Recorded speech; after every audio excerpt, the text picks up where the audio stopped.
Peggy 12.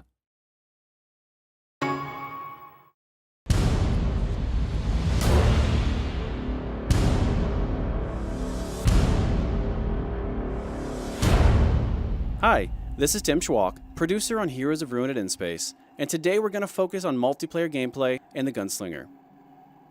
So here I am as a gunslinger in the Frost Reaches in the second half of the game. At this point, the goblins have some information that I really need, but before they'll help me, the goblin chieftain's requiring me to help them with a few of their experiments. The gunslinger is the most mobile of our characters. He's a great ranged character who does decent damage, and he's very good at weakening enemies with debuffs, putting negative effects on them. While he has more health than the Architect, he can become more easily overwhelmed by a group of enemies. He deals more direct damage to single enemies, making these glacier golems easy pickings.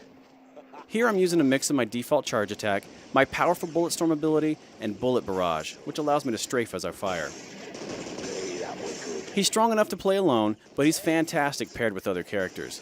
For instance, the Gunslinger has some great moves that stun enemies, and the Vindicator has some moves that take advantage of that, dealing automatic critical hits on stun enemies as one example. I don't have the energy. Stay down.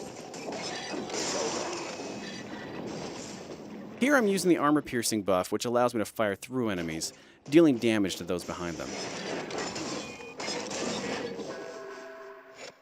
That's what I need. Excellent. Oh yeah. Oh yeah. Hey, that was good. And stay down.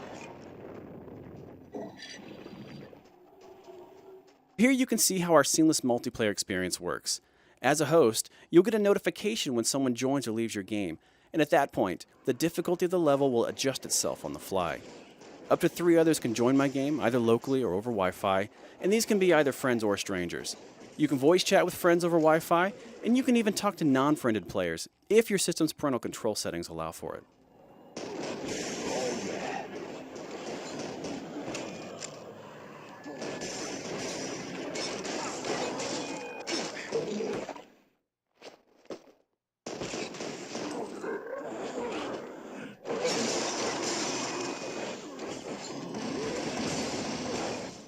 Once we clear out these enemies, we're going to face the giant ghoul Iron Fist. He shouldn't present too much of a challenge for us.